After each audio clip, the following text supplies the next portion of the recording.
आपण लेक्चरला सुरुवात करू. तर पहिली गोष्ट अँटी डिफेक्शन. पहिल्यांदा आपण बघू डिफेक्शन म्हणजे काय. जर आपण डिक्शनरी अर्थ बघितलं डिफेक्शन म्हणजे काय, तर पक्ष बदल, दल बदल किंवा एखादी जागा बदल आपण म्हणतो, त्याच्यावरून हा शब्द आहे डिफेक्शन. मग अँटी म्हणजे बदलाला काय प्रतिबंध घालणे, त्याला म्हणतो अँटी डिफेक्शन. आता सगळ्यात महत्वाची गोष्ट आहे की ही जी शब्दावली आहे किंवा हा जी कंडिशन आहे आपल्या कॉन्स्टिट्यूशन मध्ये आहे का आता सध्या, तर यस आपल्या कॉन्स्टिट्यूशन मध्ये आहे. पण मूळ घटनेच्या कॉन्स्टिट्यूशन म्हणजे मूळ घटना होती आपली, म्हणजे मूळ कॉन्स्टिट्यूशन होती, त्या कॉन्स्टिट्यूशन मध्ये याबद्दल चर्चा केलेली नव्हती. आणि ही चर्चा केलेली नव्हती म्हणजे आता आलेली आहे. याचा अर्थ काय झालेला आहे, तर आपल्या कॉन्स्टिट्यूशन मध्ये कॉन्स्टिट्यूशनल अमेंडमेंट करून ही करण्यात आलेली आहे. तर आपण आताच्या लेक्चर मध्ये काय काय बघणार आहोत, तर आपण 52वी घटना दुरुस्ती बघणारच आहोत. पण तत्पूर्वी आपण एक 32वी म्हणजे 32 कॉन्स्टिट्यूशनल अमेंडमेंट बिल वर सुद्धा आपण चर्चा करणार आहोत. म्हणजे तो पहिल्यांदा, कारण आयोग कधी कधी कठीण पेपर घेतला तर यावर सुद्धा प्रश्न विचारू शकते, त्यामुळे इन डिटेल मी याच्यावर काय करणार आहे, चर्चा करणार आहे. आणि मी तुम्हाला सांगितलं की पूर्णपणे जे नवीन मुलं आहेत त्यांना पण हे कामात येणार आहे, आणि जे आता म्हणजे नवीन म्हणजे जुने आहेत त्यांना सुद्धा कामात पूर्ण आजपर्यंत म्हणजे कालच्या निर्णयापर्यंत आपण काय करणार आहोत, यावर चर्चा करणार आहोत. तर चला सुरुवात करू. पहिली गोष्ट लक्षात घ्या, भारत डेमोक्रॅटिक भारत आहे, म्हणजे लोकशाही आहे भारतामध्ये. म्हणजे लोकशाहीमध्ये निवडणुका ह्या खूप महत्वाच्या असतात, आणि निवडणुकीच्या माध्यमातून जनता आपले प्रतिनिधी कुठं पाठवतात, हाऊसमध्ये किंवा त्याला सभागृहात पाठवल्या जातात. तर एक पहिली गोष्ट आपण एक बघू की आपल्या भारतामध्ये कोणती सिस्टीम आहे, तर पार्लमेंटरी सिस्टीम आहे. आणि पार्लमेंटरी सिस्टीम मध्ये प्रतिनिधित्वाद्वारे म्हणजे कोणाच्या द्वारे, प्रतिनिधित्वाद्वारे आपला राज्यकारभार केला जातो संसदीय प्रणालीमध्ये. आणि त्याच प्रकारे फेडरेशन सिस्टीम सुद्धा असल्यामुळे भारतामध्ये वैशिष्ट्य असल्यामुळे काय होते, एक युनियन सिस्टीम तयार झाली आहे आणि राज्य विधिमंडळाची सिस्टीम तयार झालेली आहे. तर दोन्ही ठिकाणी आपले सदस्य काय करतात, जनता प्रतिनिधित्वाच्या रूपाने निवडून पाठवतात. तर जे सभागृह आहेत म्हणजे संसदेचे सभागृह असेल, हे कोण असेल, संसद सभागृह असतील, किंवा दुसरे हे राज्य विधिमंडळाचे सभागृह, राज्य विधिमंडळ. आणि या दोन्ही ठिकाणी जे सदस्य असतात हे सदस्य 3 प्रकारचे असतात. जे काही मेंबर्स असतात म्हणतोय, हे मेंबर 3 प्रकारचे मेंबर्स असतात. नंबर 1 पहिला मेंबर असतो, एक म्हणतोय की पक्षाच्या तिकिटावर निवडून दिलेला सदस्य असतो, पक्षाच्या तिकिटावर निवडून गेलेला. आणि दुसरा असतो तो म्हणजे आपण त्याला काय म्हणतोय, अपक्ष. तर अपक्ष एक असतो जो कोणत्याही पक्षाकडून न येता स्वतःच्या इमेजवर निवडून येतो. आणि तिसरा नॉमिनेट प्रकारचा असू शकतो, म्हणजेच काय, नामनिर्देशित म्हणतो आपण त्याला मराठी, नामनिर्देशित. या 3 प्रकारचे सदस्य कोणत्याही सभागृहामध्ये काय असतात, उपस्थित असतात. किती प्रकारचे, 3 प्रकारचे. पण मी पूर्ण बॅकग्राऊंड घेणारच आहे. पहिल्यांदा 2 गोष्टी लक्षात घ्या म्हणजे बॅकग्राऊंड घ्यायला सोपी जाते. पक्षाच्या तिकिटावर निवडून दिलेले अपक्ष सदस्य आणि नंतर काय, नामनिर्देशित सदस्य, हे सभागृहामध्ये काय असतात, सदस्य म्हणून निवडून म्हणजे रिप्रेझेंट करतात भारतीय जनतेला. मग हे सेम संसदेमध्ये सुद्धा आणि राज्य विधिमंडळामध्ये सुद्धा. आता बघा, पक्षाच्या तिकिटावर म्हणजे काय, जो कोणता पक्ष एखाद्या व्यक्तीला तिकीट देतोय म्हणजे ज्याची पात्रता धारण केलेला व्यक्ती आहे, आणि तो निवडणुकीच्या माध्यमातून त्या पक्षाच्या इमेजवर म्हणजे जनतेने त्याला सो इमेजवर नाही तर पक्षाच्या इमेजवर, पक्षाची जी काही आयडिओलॉजी आहे, पक्षाची जी काही जाहीरनामा आहे, या आधारावर त्याला निवडून पाठवते. त्यामुळे तो त्या पक्षाचा सदस्य होतोय. आणि असा व्यक्ती जेव्हा ज्या पक्षाच्या तिकिटावर निवडून आलाय आणि तो पक्ष सोडून निवडून आल्यानंतर दुसऱ्या पक्षात प्रवेश करतो, म्हणजे त्याच्यामध्ये स्वहित असू शकतो किंवा घोडे बाजार आपण ज्याला म्हणतोय, हॉर्स ट्रेडिंग म्हणतोय, ते असू शकते, किंवा इतर कोणत्याही कारणामुळे तो काय करतो, दुसऱ्या पक्षात प्रवेश करतो, किंवा कोणते मंत्रीपद मिळत असेल किंवा कोणत्याही आर्थिक गोष्टी मिळत असतील, तर त्या व्यक्तीला आपण म्हणतोय डिफेक्शन. म्हणजे काय म्हणतोय, डिफेक्शन म्हणतोय. म्हणजे डिफेक्शन म्हणजे काय, पक्ष बदल करतोय. तिसरी गोष्ट, एखादी व्यक्ती अपक्ष म्हणून निवडून येतो, आणि असा अपक्ष व्यक्ती जेव्हा निवडून येत असताना आपल्या म्हणजे स्वतःच्या इमेजवर निवडून देते जनता, कोणत्याही पक्षाच्या इमेजवर त्याला निवडून देत नाही, म्हणजे स्व इमेजवर त्याला निवडून दिले जाते त्याच्या. पण तो निवडून आल्यानंतर स्वहितासाठी किंवा इतर कोणत्याही हितासाठी दुसऱ्या एखाद्या पक्ष जॉईन करते सुद्धा, त्याला सुद्धा काय म्हणलं जाते, डिफेक्शन असं म्हणलं जाते. तर आम्ही डिफेक्शनची आपल्या आता कॉन्स्टिट्यूशन नुसार डेफिनेशन सांगतोय. आणि तिसरी गोष्ट नॉमिनेट पद्धत. नॉमिनेट नुसार, म्हणजे आता सध्या राज्यसभेत आहे, राज्यसभेतून राज्य विधिमंडळ अशाच प्रकारे नामनिश्चित सदस्य, कारण लोकसभा आणि विधानसभेमध्ये आता प्रोव्हिजन संपलेली आहे. तर सगळ्यात महत्वाचे, एखादी व्यक्तीला, म्हणजे एखाद्या व्यक्ती जर काही तो राष्ट्रपतीने त्याला राज्यसभेत नॉमिनेट केलं असेल किंवा राज्यपालांनी विधान परिषदेवर नॉमिनेट केलेला असेल, तर अशा वेळी नॉमिनेट सदस्य जर एखाद्या पक्षात प्रवेश करत असेल, त्याला सुद्धा, त्याला काही अटी आहे ते आपण बघू, तर त्याला सुद्धा डिफेक्शन असं म्हटलं जाते. आणि या डिफेक्शनमुळे काय होत होतं, सगळ्यात महत्वाची कंडिशन, तर सगळ्यात महत्वाच्या घोडे बाजारावर हॉर्स ट्रेडिंग वाढत होता. दुसरे महत्वाचे, सरकार अस्थिर होत होत्या, इलेक्शन मध्ये पैसा खूप वाया जात होता, पुन्हा पुन्हा निवडणुका होत होत्या, या सगळ्या मोठ्या कारण होते. आणि त्यामुळे एक प्रकारे लोकशाही एक प्रकारचे धोका निर्माण होण्याची एक कंडिशन होती. आणि ही कंडिशन सुरुवात केव्हा झाली, तर पहिल्या सार्वत्रिक निवडणुकीपासूनच याचे थोड्या थोड्या ठिणग्या काय व्हायला लागल्या, दिसायला लागल्या. म्हणजे आजची कंडिशन आहे का ही? नाही. पण आपल्या घटनेमध्ये कोणते, जो आपली घटना 26 जानेवारी 1950 या दिवशी लागू झाली, आणि त्या लागू झाल्याच्या नंतर आपण म्हणतो 1952 पासून पहिली सार्वत्रिक निवडणूक झाली. आणि या सार्वत्रिक निवडणुकीपासूनच आपण पाहतोय की हा डिफेक्शनचा जो प्रॉब्लेम आहे, म्हणजे पक्ष बदल किंवा एका पक्षातून दुसऱ्या पक्षात जाणे की नामनिश्चित सदस्य एखाद्या पक्षात प्रवेश करणे, ही जी कंडिशन आहे ही कंटिन्यू काय झाली, सुरू झाली. आणि ही कंटिन्यू सुरू झाल्यामुळे एक प्रकारचा एक धोक्याचे इशारा दिसायला लागले. आणि हे केव्हापासून, तर आपल्या पहिल्या कंडिशन पासून, म्हणजे आजचा आहे नाही, पण याच्यावर कोणत्याही प्रकारचे बॅरिकेड्स येऊ शकत होते का, तर नाही. कारण आपल्या घटनेमध्ये कोणत्याही प्रकारचे यावर काय नव्हता, बंधने घालणारा काही मार्गदर्शक तत्वे नव्हते. म्हणजे कोणत्याही प्रकारचा याच्यावर काय करता येईल, बॅरिकेड्स टाकता येईल, याची कोणत्याही तरतुदी, प्रोव्हिजन्स आपल्या कॉन्स्टिट्यूशन मध्ये नव्हत्या. तर मग घडलं काय, म्हणजे बघा, एखादी गोष्ट खूप जास्त व्हायला लागलं तेव्हा कुठे त्याच्यावर विचार करायला काय होते, सुरुवात होते. आणि हीच गोष्ट आपल्या देशामध्ये घडायला सुरुवात झाली. मग आपण असं म्हणू शकतो, कारण आपल्याला थोडा वेळ पण कमी आहे, तर ही घटना घडली केव्हा, तर सगळ्यात महत्वाचे पहिल्या सार्वत्रिक निवडणुकीपासून, म्हणजे मेजॉरिटी पक्ष कोणता होता, काँग्रेस होता सगळ्या राज्यांमध्ये. पण हळूहळू राज्यांमध्ये छोटे छोटे पक्ष किंवा छोटे वैचारिक पक्ष हे काय व्हायला लागले, ओरिजिन व्हायला लागले, मोठे व्हायला लागले, आणि कुठेतरी काँग्रेसला तळा द्यायला लागले. आणि त्यावेळेस होता लार्जेस्ट पार्टी होती काँग्रेस प्रत्येक राज्यामध्ये. आणि त्यामुळे घडायला काय लागलं होतं, मोठ्या प्रमाणात घोडेबाजार सुरू झाला. या छोट्या पक्षातले लोकांना काँग्रेसमध्ये प्रवेश करायला जबरदस्ती करायला सुरुवात झाली. आणि जबरदस्ती म्हणजे एंट्री करायला सुरुवात झाली. आता घडायला काय सुरू झालं, या ठिकाणी महत्वाची कंडिशन काय झाली, तर हे घडत असताना एक्स्ट्रीम लेवल अशी भयानक वाढली, ती झाली 1967 दरम्यान. केव्हा, 1967 दरम्यान. एक म्हणजे याच्यानंतर एक सार्वत्रिक निवडणूकच झाली आहे 67ला, पण यावेळेस घोडे बाजार त्यावेळेसच्या कंडिशन पैकी खूप एक्स्ट्रीम लेवलवर गेलेली होती. एक सगळ्यात महत्वाचा, गयालाल नावाचा एक हरियाणामधला एक आमदार होता, म्हणजे तो काँग्रेसमध्ये होता, नंतर तो संयुक्त याच्यामध्ये पण गेला होता. तर हा गया राम नावाचा जो व्यक्ती होता, कोण, गया लाल, पा याच्यामुळेच नाव याच्यामध्ये पडला बरं, आयाराम गयाराम, ही जे मन पडली ती या व्यक्तीमुळे पडली. तर हा गयालाल या व्यक्तीने एकूण 15 दिवसात, बरं, एकूण 15 दिवसात जर आपण विचार केला, 4 पक्ष बदलवले. किती, 4 पक्ष बदलले, म्हणजे 4 वेळा पक्ष या पक्षातून त्या पक्षात गेलेला आहे. म्हणजे विचार करा, एक्स्ट्रीम लेवलवर ही घटना घडली. हरियाणाचा एक एमएलए होता, आणि या एमएलएने या 1967 दरम्यान जे काही सार्वत्रिक निवडणुका आलेल्या होत्या, हा सर, पक्षाला राष्ट्रीय दर्जा कसा मिळते, मी पूर्ण कंप्लीट सांगतो, त्याच्यावर एक वेगळा व्हिडिओ येणार, पण आज त्याची लिंक सांगेल, कसा कोण देऊ शकते, कोणत्या कायद्याने एखाद्या पक्षाला राष्ट्रीय पक्ष दर्जा देऊ शकते, हे सगळं मी तुम्हाला सांगणार आहे. थोडं जो टॉपिक चालू आहे त्याच्यावर आता फोकस करा. तर हा जो काही 15 दिवसात या 4 व्यक्तीने चार पक्ष त्याने चेंज केला, 4 वेळा पक्ष तयार केला.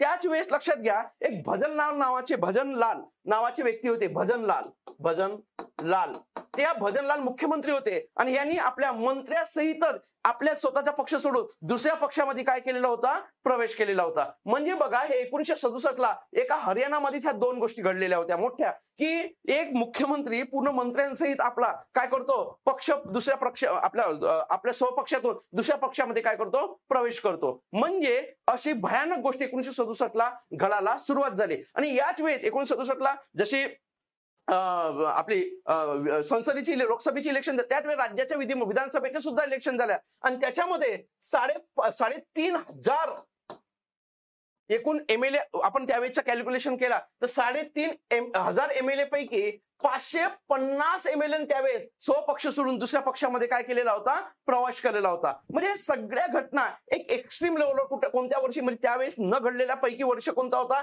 67 ला घडायला सुरुवात झाली. 1952 पासून मोठ्या प्रमाणात घडायला सुरुवात झाली. आता ही जेव्हा अशी कंडिशन झाली, आपण म्हणतोय ना असं झालं, तर कुठंतरी त्याला बॅरिगेज घालणे खूप गरजेचं होता. आणि त्याच्यातूनच संसदेवर मोठ्या प्रमाणात पक्षांवर टीका व्हायला लागली, वृत्तपत्रातून टीका व्हायला लागली. एक वैचारिक लोकांनी, बुद्धिवंत लोकांनी, राजकीय विश्लेषकांनी याच्यावर टीका करायला सुरुवात केली की एक प्रकारचा आपल्या लोकशाहीला धोका आहे. आणि नुकतेच आपल्या काय लोकशाही म्हणजे आपण म्हणतो आपले कॉन्स्टिट्यूशन लागून 16 वर्ष झाले नव्हते, 16-17 वर्ष. आणि त्याच्यामध्ये अशा घटना आपल्या स्वहितासाठी किंवा स्वतःच्या बार्गेनिंगसाठी ह्या गोष्टी घडायला लागलेल्या होत्या. आणि यातूनच काय लक्षात आलंय ते 1967 ला तत्कालीन म्हणजे आपल्या पार्लमेंटमध्ये, लोकसभेमध्ये एक समिती म्हणजे आपल्या पार्लमेंटची कमिटी नेमणूक करण्यात आली. आणि ती कमिटी होती YB चव्हाण, तत्कालीन आपले गृहमंत्री होते भारताचे. कोण? आपले यशवंतराव चव्हाण. त्यावेळेस भारताचे ते काय होते? गृहमंत्री होते. या YB चव्हाण यांच्या अध्यक्षतेखाली एक समिती नेमण्यात आली. आणि या समितीने आपला रिपोर्ट दिला की अशा पक्ष एका पक्षातून दुसऱ्या जाण्यासाठी जो डिफेक्शन आहे, या डिफेक्शनला आळा कसा घालता येईल याचा रिपोर्ट सादर केला. आणि याच आधारावर तत्कालीन आपल्या पार्लमेंटने म्हणजे पार्लमेंटमध्ये एक 32 कॉन्स्टिट्युशनल अमेंडमेंट, मी बिल म्हणतो, कायदा म्हणत नाही, काय म्हणतोय, बिल लोकसभेमध्ये सादर केला. पण सार्वत्रिक निवडणुका लागल्यामुळे लोकसभा आपली काय झाली, डिझॉल्व्ह झाली. आणि हे डिझॉल्व्ह झाल्यामुळे हा विधेयक काय झाला, बारगडला. म्हणजे बघा ही कंडिशन म्हणजे पहिल्यांदा भारतामध्ये डिफेक्शन करणे म्हणजे हे दलबदल आहे याला प्रतिबंध घालण्यासाठी, डिफेक्शनला प्रतिबंध घालण्यासाठी पहिला भारतामध्ये प्रयत्न कशाने झाला, तर आपल्या 32व्या घटनादुरुस्ती विधेयकाने झालाय. कोणत्या? 32व्या घटनादुरुस्ती विधेयकाने झालेला आहे. आणि या विधेयक, पण हा विधेयक काय म्हणतो, डिझॉल्व्ह झाल्यामुळे लोकसभा, मी जुन्या पुराणात शिकवलेला आहे, तर डिझॉल्व्ह झाल्यामुळे ही काय होऊ शकलं नाही, ही घटनादुरुस्ती म्हणजे आपण काय म्हणतोय म्हणजे आपण काय म्हणतो अस्तित्वात येऊ शकली नाही. आता बघा हे झालं, सुरूच होतं ह्या कंडिशन. नंतर तुम्हाला माहित असेल 1975 मध्ये 1975 ते 1977 या दरम्यान भारतामध्ये काय होती, एमर्जन्सी कंडिशन होती. कोणती कंडिशन होती? एमर्जन्सी कंडिशन होती. त्यामध्ये सुद्धा मोठ्या प्रमाणात ह्या कंडिशन दिसायला लागल्या होत्या. परंतु हे एमर्जन्सी संपल्यानंतर आपल्या देशामध्ये त्यावेळेचा काँग्रेस जो पक्ष होता, हा पक्ष जाऊन भारतामध्ये पहिल्यांदा बिगर काँग्रेस सरकार आली. आणि ती जनता दलाची, ती म्हणजे कोणती, मोरारजी देसाई सरकार आली. 1977 ला मोरारजी देसाई सरकार, देसाई यांची सरकार आली. आणि हे सरकार आल्यावर आता बघा तुम्हाला माहित आहे ही सरकार 1979 ला कोसळली. आणि का कोसळली, तर त्यावेळेच्या 76 एमपींनी, लोकसभेच्या एमपींनी 76 एमपींनी काय केलं होतं, एक प्रकारचा बंड केलेला होता. म्हणजे आम्ही धमकी दिला किंवा पाठिंबा काढून घेतलेला होता. आणि ही घटना सगळ्यात मोठी त्यावेळेच्या पहिल्यांदा अशी प्रत्यक्षात संसदेमध्ये घडलेली आपण आपल्या देशामध्ये संसदेच्या इतिहासात म्हणजे संसदेमध्ये पहिल्यांदा घडली. 76 खासदारांनी, एमपींनी बंड केलं, मेंबर ऑफ पार्लमेंटने. आता घडलं का, हे सगळी साधक बाधक चर्चा चालूच होती. हे आता तुम्हाला मी सांगतोय, मी हे तुम्हाला सांगले ना, हा तुम्हाला सगळ्या गोष्टीचा बॅकग्राऊंड सांगतोय मी. आणि नंतर आपण आजच्या कंडिशनवर येऊ आणि त्याची कन्सेप्ट पण पूर्ण क्लिअर करू. आणि घडलं का आता याच्यानंतर, मग हे चालू असताना तुम्हाला माहिती आहे इंदिरा गांधीची पुन्हा 1979 ला सत्ता आली. आणि हे सत्ता आल्यानंतर तुम्हाला माहिती आहे 84 ला इंदिरा गांधींची हत्या झाली. आणि हत्येनंतर राजीव गांधी पंतप्रधान झाले. आणि त्यानंतर पुन्हा राजीव गांधीच्या कालखंडामध्ये सार्वत्रिक निवडणुका लागल्या. त्यानंतर प्रचंड आतापर्यंत इतिहासामध्ये सर्वात राक्षसी बहुमत ज्यांना म्हणतो आपण, तो राक्षसी बहुमत हासिल केला म्हणजे प्राप्त केला ते राजीव गांधी सरकारने. आणि राजीव गांधींना हे कुठंतरी वाटलं याला बॅरिगेड्स घालणे गरजेचं आहे. आणि तुम्हाला माहिती आहे आपल्या कॉन्स्टिट्यूशन मध्ये प्रोव्हिजन होती का? नाही. आणि प्रोव्हिजन नसेल आणि त्याच्यावर काही कृती करायची असेल देशात तर घटनेमध्ये नमूद असली पाहिजे, नसेल तर घटना दुरुस्ती करणे गरजेचं आहे. आणि त्याच्यातूनच आपल्या देशामध्ये पहिल्यांदा आपली असं झालं की कोणती घटना दुरुस्ती, 52वी 52nd कॉन्स्टिट्युशनल अमेंडमेंट हा ऍक्ट आहे म्हणतो, हा ऍक्ट 1985 रोजी काय झाला, सहमत झाला. आणि या घटना दुरुस्तीनुसार काय करण्यात आलं की डिफेक्शनला एक प्रकारे घटनात्मकरित्या प्रतिबंध घालण्यात आला. म्हणून त्याला म्हणतो अँटी डिफेक्शन म्हणतो आपण त्याला. म्हणून त्याला काय म्हणतोय, अँटी डिफेक्शन हा शब्द आपण काय करतो, वापरतो. बरोबर समजून घ्या. काही घाई करू नका, एकदम व्यवस्थित हे कन्सेप्ट क्लिअर का. मी आता सुद्धा बॅकग्राऊंडच सांगतोय. त्यानंतर आता मी तुम्हाला पूर्णपणे जो अँटी डिफेक्शन लॉ आहे तो सांगणार आहे आणि त्यानंतर सध्याच्या शिवसेनेबद्दलच्या निर्णयावर मी तुम्हाला सांगणार आहे की निवडणूक आयोगाने कोणत्या माध्यमातून कोणत्या याच्यावर त्यांनी निर्णय दिलेला आहे आणि त्याच्यावर आपण साधक बाधक चर्चा करू. ठीक आहे. तर ही 52वी घटनादुरुस्ती अधिनियम बघा, या पक्षांतर बंदीसाठी म्हणजे डिफेक्शन म्हणजे काय, पक्ष बदल, दल बदल आपण असं म्हणतो. आणि याला पहिल्यांदा प्रतिबंध आपल्या कॉन्स्टिट्यूशन मध्ये कोणत्या घटनादुरुस्तीने करण्यात आला, 52वी घटनादुरुस्ती. कोणती घटनादुरुस्ती आहे, 52वी घटनादुरुस्ती. आणि या घटनादुरुस्तीने पहिल्यांदा आपल्या कॉन्स्टिट्यूशन मध्ये काय केलं, डिफेक्शनवर काय बॅरिगेड्स आणण्याचा प्रयत्न केला, म्हणून त्याला अँटी डिफेक्शन म्हणतोय. आणि या घटनादुरुस्तीनुसार कोणत्याही प्रकारच्या पक्षांतर करणे म्हणजे डिफेक्शन करणे हे काय करण्यात आला, प्रतिबंध घालण्यात आला. आणि याच्यानुसार काय करण्यात आलंय, तर पहिली गोष्ट नंबर 1, घटनेमध्ये शेड्यूल 10, त्याला परिशिष्ट 10 असं म्हणतो. शेड्यूल काय 10 हे घटनेमध्ये नव्याने समाविष्ट केलं. बघा, मूळ घटनेमध्ये 8 परिशिष्ट होते, त्यानंतर 9वा आलेला आहे तो पहिल्या घटनादुरुस्तीनुसार, आणि जो 10वा आहे परिशिष्ट हा 52व्या घटनादुरुस्तीने ऍड करण्यात आला. आणि याच्यामध्ये कशाबद्दल माहिती आहे, तर सर्व गोष्टी ज्या काय म्हणतो आपण पक्षांतरा संबंधित आहे, काही नियमावली सांगितली आहे, कोणाला पक्षांतर डिफेक्शन मानल्या जाईल आणि असा कोणती डिफेक्शनला प्रतिबंध घालण्यासाठी काय करण्यात आलाय ते सगळं कुठं आहे, शेड्यूल नंबर 10 मध्ये आपल्या कॉन्स्टिट्यूशनचं. आपल्याला सगळं बघायचं आहे. पॅरा 6 जो सगळ्यात मोठा आता गाजलेला आहे, पॅरा 6 काय आहे, म्हणजे पॅरा 6 म्हणजे ज्याला आपण पॅसेज 6, पॅसेज 7, पॅरा 7, पॅरा 8 हे सगळं मी आज डिटेल तुम्हाला सांगणार आहे. चौथा पॅरा 4, पॅरा 7, पॅरा 6 जो सगळ्यात मोठा गाजलेला आहे पॅरा 6 तो सुद्धा काय, हे सगळं मी डिटेल आता तुम्हाला सांगतोय. आणि दुसरी गोष्ट, आपल्या कॉन्स्टिट्यूशनचे जे आर्टिकल्स आहेत त्या आर्टिकलला म्हणजे जे काय म्हणतो संसद सदस्यांच्या अपात्र संबंधीसाठी आहे आर्टिकल, म्हणजे अनुच्छेद आपण त्याला म्हणतो 101 आणि अनुच्छेद 102. ह्या 2 अनुच्छेदामध्ये चेंजेस करण्यात आले संसद याच्यामधला भाग 5 मध्ये. आणि राज्य विधिमंडळाचे जे आहे, राज्य विधिमंडळ सदस्य यासाठी अनुच्छेद 190 आणि अनुच्छेद 191 हे अपात्रते संबंधित अनुच्छेद आहेत. कशा संबंधित आहे, अपात्रते संबंधित काय आहेत, अनुच्छेद आहेत. एवढं लक्षात ठेवा. हा, आता बघा 102 मध्ये अपात्र तसं पाहिलं तर अपात्र कॉन्स्टिट्यूशन. आता पहिल्यांदा मी थोडं बेस सांगतोय की अपात्रतेसाठी एखाद्या संसद सदस्याला किंवा राज्य विधिमंडळ सदस्याला अपात्र ठरवायचं असेल तर किती कंडिशन आहेत, 3 आहेत. पहिली गोष्ट लक्षात घ्या, तर आपल्या घटनेच्या आर्टिकल 102 नुसार आणि आपल्या याच्यामध्ये येते 191 नुसार राज्य विधिमंडळासाठी, बरोबर आहे. 102 नुसार किंवा 191 नुसार राज्य विधिमंडळाचे असेल तर 191. दुसरी गोष्ट आहे आपण ज्याला म्हणतोय 1951 चा जो कायदा आहे, लोकप्रतिनिधी कायदा, रिप्रेझेंटेटिव्ह पीपल्स ऍक्ट 1951 यानुसार. आणि तिसरा आहे अँटी डिफेक्शन.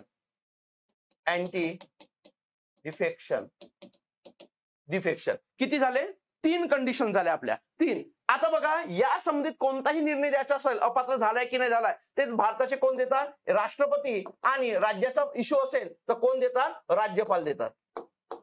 क्लिअर झाला बा.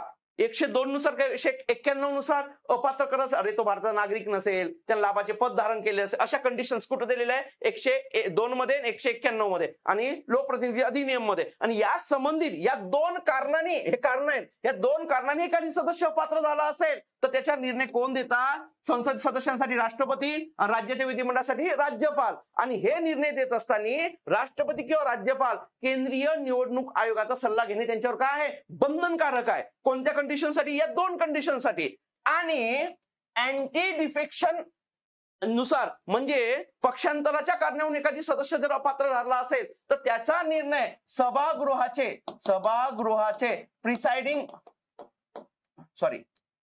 प्रेसाइडिंग म्हणजे त्याला म्हणतो आपण पीठासीन अधिकारी, प्रेसाइडिंग ऑफिसर देतात. हा ऑफिसर. आणि हाच आपल्याला शिकायचा आहे पॅरा 6 मध्ये. कोणत्या पॅरा 6 मध्ये? शेड्यूल 10च्या पॅरा 6 मध्ये आपल्याला पाहायचं आहे. ते मी सगळं डिटेल घेतो, काळजी आता करू नका. तर हे प्रेसाइडिंग ऑफिसरचा निर्णय आणि त्यांचा निर्णय अंतिम असेल. पण पहिल्यांदा केव्हापर्यंत? तर 1993 पर्यंत आपण जर विचार केला तर त्यांच्या निर्णयाला कुठे आव्हान दिले जाऊ शकत नव्हते. पण कियोतो होलोहॉर्न खटल्यामध्ये या गोष्टीला आपण काय एक्स्ट्रा ऑर्डिनरी पॉवर सुप्रीम कोर्टाने आपली ऍक्सेप्ट केली, मान्य केली. त्याच्यामुळे यांना अंतिम निर्णय नसेल तो न्यायालयाच्या कक्षेत आणण्यात आलाय, ज्युडिशियल रिव्ह्यूच्या अंतर्गत आणण्यात आलाय. आणि त्यानुसार जर आपण विचार केला तर ही गोष्ट जे प्रेसिडिंग ऑफिसरची आहे सगळ्यात महत्वाची, हे न्यायालयाच्या कक्षेत येते. ते पण आता आपण बघणार आहोत. तर लक्षात घ्या, अशा 3 कारणाने एखादी सदस्य अपात्र राहू शकते. त्याच्यामध्ये अँटी डिफेक्शनच्या कारणावरून एखादी सदस्य अपात्र झालाय किंवा नाही असा प्रश्न निर्माण झाला तर त्याचा निर्णय प्रिसाइडिंग ऑफिसर देतो. त्यांचा निर्णय अंतिम असतो, परंतु ते न्यायालयाच्या कक्षेत आहे, न्यायालयीन पुनर्विचाराच्या कक्षेत आहे, त्याला म्हणतो ज्युडिशियल रिव्ह्यूच्या कक्षेत आहे. ओके, आवाज खूप कमी येत आहे.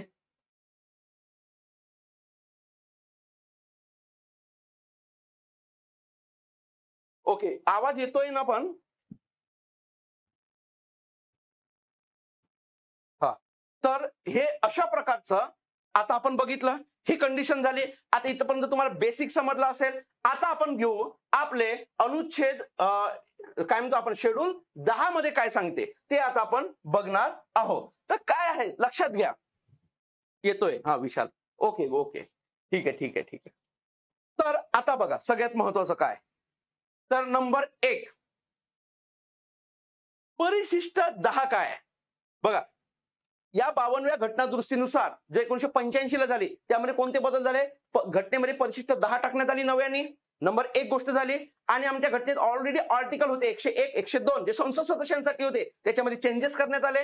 राज्य विधिमंडळ सदस्यांच्या अपात्र संबंधित आर्टिकल होते 190 आणि 191, त्याच्यामध्ये चेंजेस करण्यात आले. म्हणजे एकूण 5 घटनेमध्ये बदल करण्यात आले, म्हणजे 4 आर्टिकल्स मध्ये बदल करण्यात आले आणि नवीन परिशिष्ट नंबर 10 काय करण्यात आले? घटनेमध्ये नव्याने टाकण्यात आले. बरोबर आहे? इथपर्यंत क्लिअर झाला.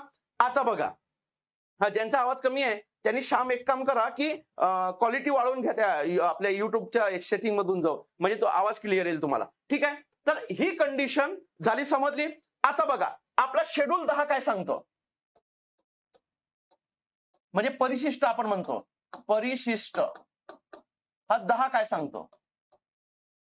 चला, या परिशिष्ट याच्यामध्ये एकूण 8 पॅरा आहेत. पॅरा म्हणजे तुम्हाला म्हणतो ना असे पॅसेज म्हणतो आपण त्या टाईपचे, ते दिलेले आहे. आणि तुम्हाला आयोग याच्यावर डिटेल विचारू शकते, कारण महाराष्ट्र संदर्भात खूप जबरदस्त घटना घडलेली आहे. आणि ना भूतो ना भविष्य, भारताच्या इतिहासात अशी आतापर्यंत ऐतिहासिक घटना घडलेली आहे जे आपल्या शिवसेनेबद्दल झालेली आहे महाराष्ट्रामध्ये. ते आपण आता काय करू, चर्चा करणार आहोत. पण त्याच्या आधी आपल्याला हे कळलं पाहिजे हे नक्की काय आहे. आणि महाराष्ट्र इतिहास म्हणजे महाराष्ट्र इतिहासातच नाही तर भारताच्या इतिहासात ऐतिहासिक घटना घडलेली आहे. अशा प्रकारचा जो घटना घडली आहे त्याच्याच आपण चर्चा करणार आहोत आणि पुढच्या अर्धा तास, म्हणजे तुम्हाला कळेल.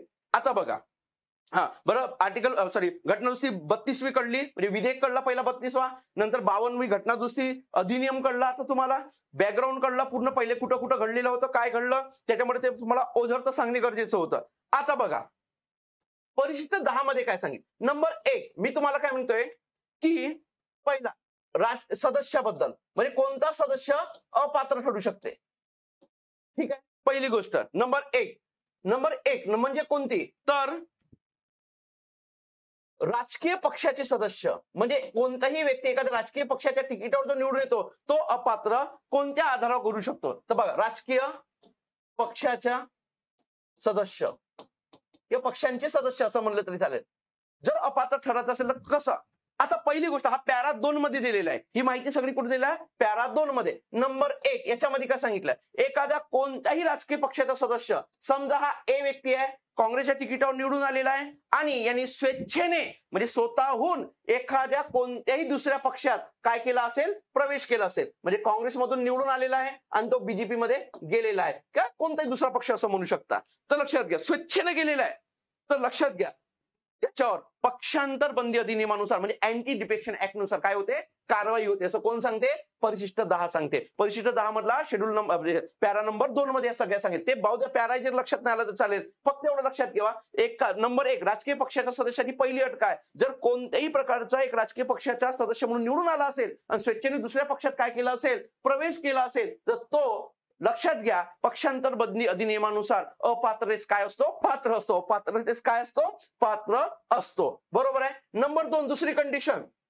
नंबर 2 काय आहे? एखादी कोणताही सदस्य असेल, कोणताही सदस्य एखाद्या पक्षाचा आहे आणि म्हणजे हा एक्स व्यक्ती आहे आणि हा एखाद्या कोणत्या काँग्रेसच्या पक्षाचा आहे आणि या पक्षाने जे काही सभागृहात दिलेले काही निर्देश असेल किंवा सभागृहात उद्या कोणाला मतदान करायचं आहे, कोणत्या पार्टीचा याच्यात तुम्हाला बचाव करायचा आहे, कोणाबद्दल मत मांडायचं आहे किंवा पार्टीने दिलेले निर्देश हा एक्स व्यक्ती पाळत नसेल, म्हणजे त्याच्याच पार्टीने दिलेले निर्देश किंवा आदेश त्या पक्षाच्या जो काही प्रमुख असेल त्या पक्षामधला, मी पुढच्या लेक्चरमध्ये सगळं घेणार आहे. काय व्हीप म्हणजे काय, सिंगल लाईन व्हीप काय असते, डबल लाईन व्हीप काय असते, 3 लाईन व्हीप काय असते, हे मी सगळं अजून एक त्याच्यावर नवीन व्हिडिओ बनतो, कारण हा केला तर आपल्या 1.5-2 तास लेक्चर चालेल, म्हणून आपल्याला 1 तासाच्या दरम्यान हा लेक्चर संपवायचा होता, म्हणजे 6 पर्यंत आपण संपू, म्हणून तुम्हाला थोडसा तुमच्यासाठी त्याच्यासाठी वेगळा व्हिडिओ टाकतो उद्या किंवा परवा. लगेच आपण लाईव्ह येऊ. आता इथून कंटिन्यू लाईव्ह यायचं आहे, कंटिन्यू चालणारच आता ही सिरीज आपली पॉलिटिची गट क साठी, गट ब आणि गट क साठी.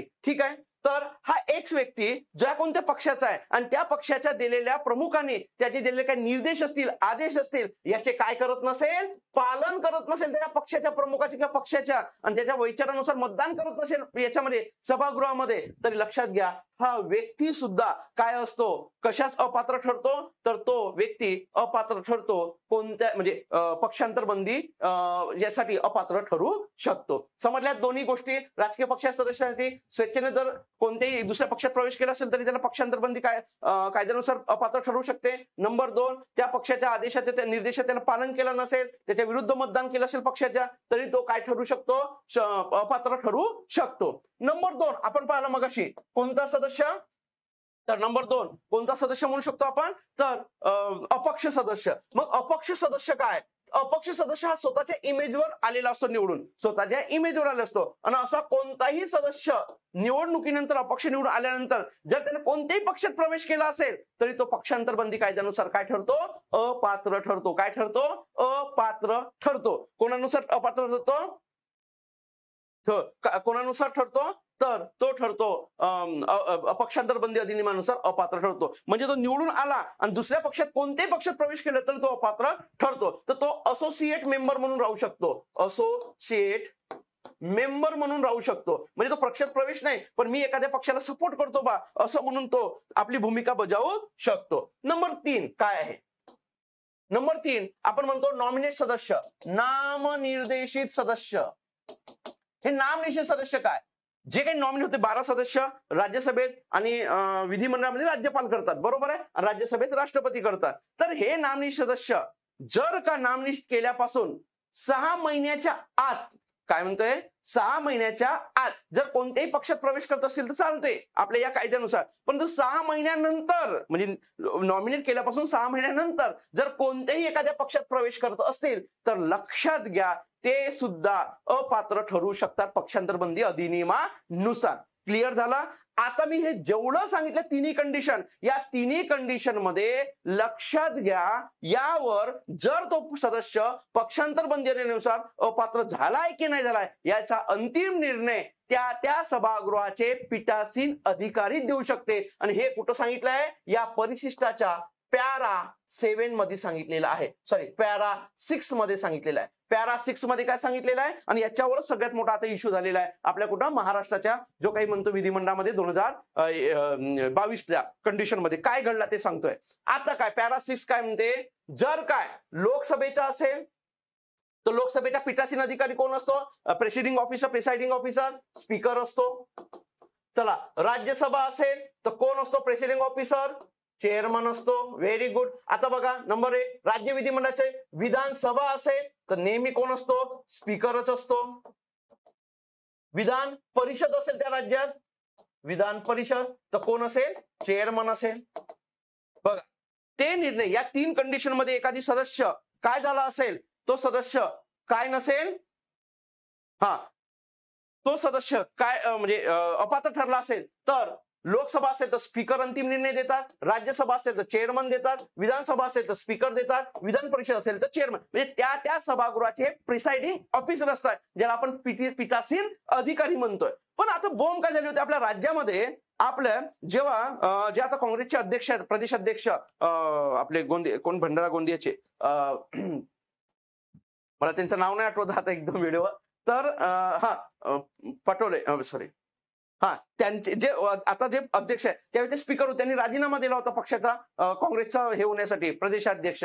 तर लक्षात घ्या त्यामुळे आपल्या विधानसभेच्या स्पीकरचे पद रिक्त होते. आणि तुम्हाला माहिती आहे स्पीकरचे पद नाना पटोले साहेब, तर नाना पटोले साहेबांचे पद काय झाले होते, रिक्त झाले होते, म्हणजे ते स्पीकर होते. आणि ते लक्षात घ्या त्यांनी राजीनामा दिल्यामुळे कोण असेल व्हाईस जो काय सॉरी डेप्युटी स्पीकर आहे तो काय बनतो, स्पीकर म्हणजे तो पीठासीन अधिकारी म्हणून काम करतोय. मग इथं काय सांगितलंय, जर स्पीकरचे पद काय असेल, स्पीकर नसतील, अनुपस्थित असतील तर कोण असतील, डेप्युटी स्पीकर असतील, चेअरमन नसतील तर व्हाईस चेअरमन असतील. सेम राज्याच्या तसं म्हणजे तेच त्या प्रेसाइडिंग ऑफिसर म्हणून काय करतात, काम करतात. तेच काय करतात, प्रेसाइडिंग ऑफिसर म्हणून काय करतात, काम करतात. आता बघा इथं झाला म्हणजे हिरवळ साहेबांनी तसा निर्णय दिला. आता घडलं काय होतं या ठिकाणी महाराष्ट्रामध्ये हिरवळ साहेबांवर पदावरून दूर करण्याची प्रोसेस चालू होते. म्हणजे त्यांच्यावर जे का आपण मेजॉरिटी म्हणतो इफेक्टिव्ह मेजॉरिटीनुसार त्यांच्यावर चर्चा होणार होती, म्हणजे झालेली नव्हती पण त्यांच्यावर तसं दाखल करण्यात आलेला होता का त्यांना पदावरून दूर करण्याचा ठराव मांडण्यात आलेला होता. मग तो ग्राह्य आहे की नाही त्यांना याच्यावर तो वाद आहे, सुप्रीम कोर्टात चालू आहे. ते आता बघू उद्याच वगैरे निर्णय लागेल त्याच्यावर. बरोबर आहे. आता बघा इथपर्यंत सगळ्यांना कळलं, इथपर्यंत काही कोणाला प्रॉब्लेम नसेल.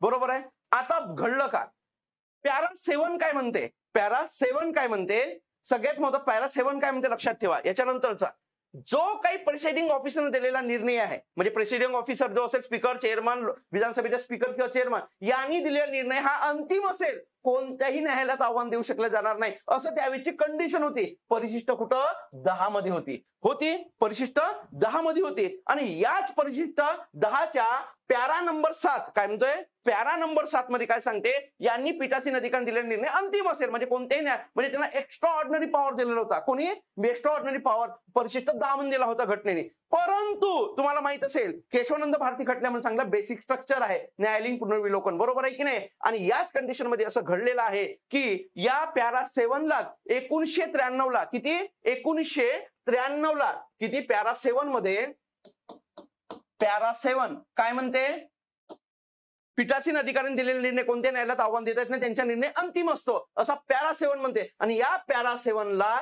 न्यायालयात आव्हान देण्यात आलं की यांचा एक्स्ट्रा ऑर्डिनरी पॉवर आहे का. आणि तोच खटला म्हणजे कोणता आहे, म्हणजे आपण ज्याला जो कोणतो खटला म्हणतोय तो आहे किनोतो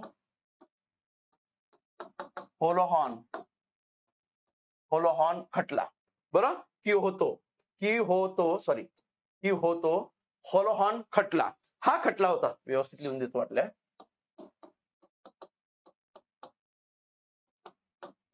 होलोहॉन केस 1900 कितीचे आहे, 93 चे.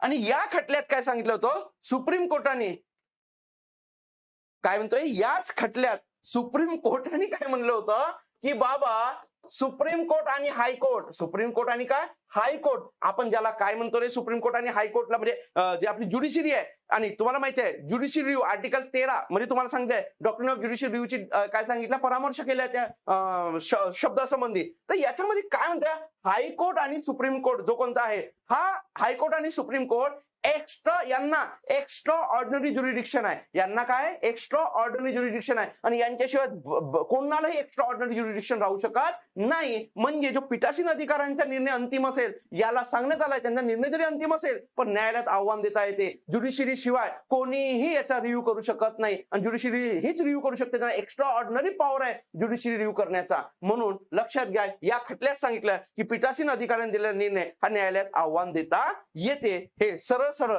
काय करण्यात आलेलं आहे, एक्सप्लेन करण्यात आलेला आहे. इथपर्यंत बरोबर आहे नेमार की होतो होलोहॉन खटला, बरोबर आहे. तर हे सगळ्यात महत्वाचं इथपर्यंत बेसिक समजलं असेल असं मानतोय. आता घडलं काय, जे मी मगाशी कंडिशन सांगितली त्यावर आपण थोडं चर्चा करू. आता काय चर्चा करायचं आहे,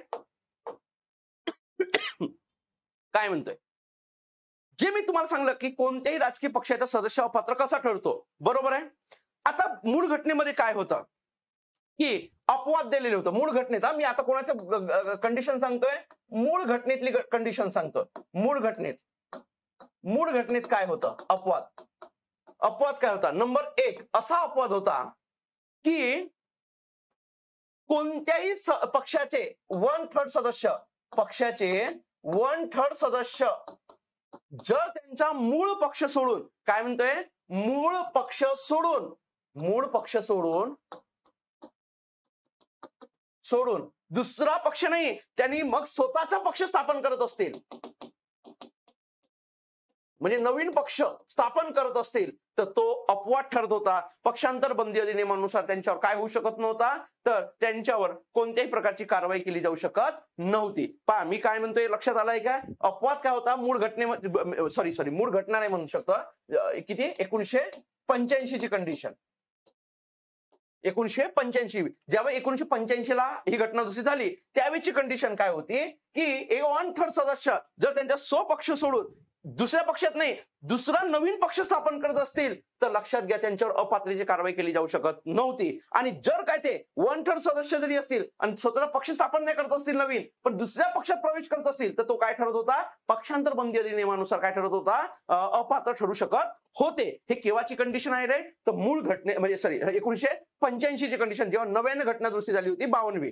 ओके, आता काय झालं, 91 घटना दुरुस्तीनुसार, 91 मी जुन्या पुराणात सगळ्यांना शिकवलंय, 91 घटना दुरुस्ती 2003 नुसार हा अपवाद काय करण्यात आलाय, रद्द करण्यात आलाय, काढून टाकण्यात आलाय. काय करण्यात आलाय, 191 घटना दुरुस्ती 2003 नुसार हे अपवाद जे दिले आहे ते काय करण्यात आलंय, काढून टाकण्यात आलेलं आहे. आणि याच्या ठिकाणी नवीन अपवाद टाकण्यात आलेला आहे, की जर कोणत्याही पक्षाचे 2/3 सदस्य, किती थर्ड, 2/3 सदस्य जर दुसऱ्या कोणत्याही पक्षात प्रवेश करत असतील, दुसऱ्या कोणत्याही पक्षात काय करत असतील, प्रवेश करत असतील, तर लक्षात घ्या त्यांच्यावर या अधिनियमानुसार, पक्षांतर बंदी अधिनियमानुसार काय होऊ शकत नाही, कारवाई होऊ शकत नाही. काय होऊ शकत नाही म्हणतोय, कारवाई होऊ शकत नाही. दुसऱ्या कोणत्याही पक्षात प्रवेश केला होऊ शकत नाही. परंतु हे व्यक्ती नवीन पक्ष स्थापन करू शकत नाही, नवीन पक्ष स्थापन करू शकत नाही. आणि आता सध्या ही लागू होते. आता बघा त्याच्यामध्ये दुसरी एक अपवाद आहे, की जर कोणत्याही सभागृहाचा स्पीकर असेल, डेप्युटी स्पीकर असेल, म्हणजे जो पीठासीन अधिकारी असेल, जर त्यांचा पक्ष असेल तर मूळ पक्ष सोडू शकतात त्यांच्या पदावर असेपर्यंत, त्यांच्यावर पक्षांतर अधिनियमानुसार कोणतीही कारवाई होत नाही. आता ही एवढं मी तुम्हाला सांगितलंय. आता घडलं काय, जी आपली शिवसेना होती, बॉयन एरोचा जो काही धनुष्यबाण आपलं चिन्ह आहे, या पक्षाबद्दल घडलं काय, या पक्षातून जे तुम्हाला माहिती आहे गुवाहाटीला गेलेले होते कोण, शिंदे गट, म्हणजे आपले जे आजचे सध्याचे आपले मुख्यमंत्री आहेत आपले शिंदे साहेब. तर लक्षात घ्या, हे आपले काही सदस्य घेऊन शिवसेनेचे आणि जे विधिमंडळाचे सदस्य यांना घेऊन गुवाहाटीला गेले होते. आणि घडलं काय या ठिकाणी सगळ्यात महत्वाची घटना, तर यांनी कोणताही नवीन दुसऱ्या पक्षात प्रवेश केलाय का, नाही. बस दुसऱ्या पक्षात प्रवेश केला तर त्यांच्यावर काय होत नाही, पक्षांतर बंदी अधिनियमानुसार कारवाई होत नाही, अपवाद ठरतो. आणि त्यांनी कोणताही नवीन पक्ष स्थापन केलाय का, नाही, करू शकत नाही. कारण काय, 91 घटना 2003 नुसार हा काय पक्षांतर बंदी होऊ शकते त्याच्यावर, त्यांनी ते बी केले नाही. मग प्रॉब्लेम का होता, शिंदे गटांचा म्हणणं होता की शिवसेना ही आमची आहे, आम्ही मेन शिवसेनेचे आहोत, आम्ही शिवसेनेत आहोत आणि आम्ही हे सगळं असलं पाहिजे. म्हणजे त्यांचं म्हणणं असं होतच नाही की आम्ही फुटून निघलोय, आम्ही म्हणजे शिवसेना, असं झालं होतं. आणि तोच वाद तुम्हाला माहिती आहे, पहिले हायकोर्टात गेला, हायकोर्टातून मग कुठे गेला, सुप्रीम कोर्टात गेलेला आहे. आणि आता घडलं का, आता तुम्हाला सांगतोय निवडणूक आयोगाची भूमिका आली कशी. तर सगळ्यात इम्पॉर्टंट, आता पहिली केअरफुली लक्ष द्या. आता तुम्ही पहिले लक्षात घ्या, एक आदेश म्हणजे राष्ट्रपती, तत्कालीन राष्ट्रपतींचा आपला आदेश आहे हे लक्षातच ठेवा सगळ्यांनी, election symbol reservation and allotment order 1968 हा एक आदेश आहे राष्ट्रपतींचा. म्हणजे आदेश म्हणजे कायदाच झालाय आर्टिकल 13(3) नुसार, बरोबर आहे की नाही. तर याच्यामध्ये काय म्हणलंय सगळ्यात महत्वाचं, या कायद्यात आज तुम्हाला लक्षात, जेवढे आपले पक्ष आहेत, पक्षांवर कोणती कारवाई करायची आहे, पक्षांबद्दल कोणती चिन्ह द्यायचे आहे, पक्षांना कोणता सिम्बॉल द्यायचा आहे, कोणत्या राष्ट्रीय पक्षाला कोणता सिम्बॉल ठेवायचा आहे, कोणता द्यायचा आहे, हे सगळं या आदेशानुसार, या कायद्यानुसारच होते. हे लक्षात घ्या. मी काय म्हणतोय, कोणाला राष्ट्रीय पक्षाचा दर्जा द्यायचा आहे, कोणाला चिन्ह द्यायचं आहे, कोणाचं काय करायचं आहे, हे सगळी प्रोसेस या कायद्यानुसारच चालते भारतात. ठीक आहे. आणि याच्यानुसारच कोण करते, इलेक्शन कमिशन ऑफ इंडिया. काय म्हणतोय, इलेक्शन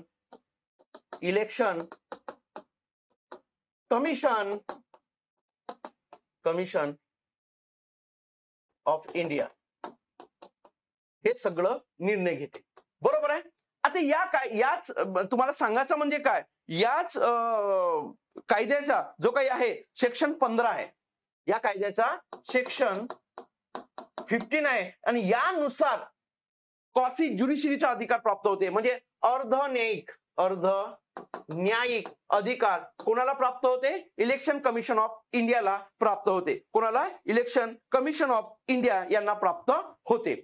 आता बघा याच्यानुसारच त्यांनी या अर्ध न्यायिक अधिकारानुसारच इलेक्शन कमिशन ऑफ इंडियाने काय केलं, सगळ्यात महत्वाचं की जेव्हा हा वाद निर्माण झाला निवडणूक आयोगाने शिंदे गट आणि ठाकरे गट या दोघांनाही, तुम्ही तुमचा पक्ष आहे असं म्हणताय ना, तर आम्हाला काय सादर करा, पुरावे सादर करा म्हणून त्यांना बजावलं. आणि या दोन्ही गटांनी काय केले, आपापले पुरावे निवडणूक आयोगासमोर सादर केले. आणि जो कालचा निर्णय होता निवडणूक आयोगाचा, तो सरळ निर्णय याच अधिकारी the election symbol reservation allotment order 1968 या कायद्यानुसार किंवा या आदेशानुसारच देण्यात आलेला आहे. कोणी, निवडणूक आयोगाने.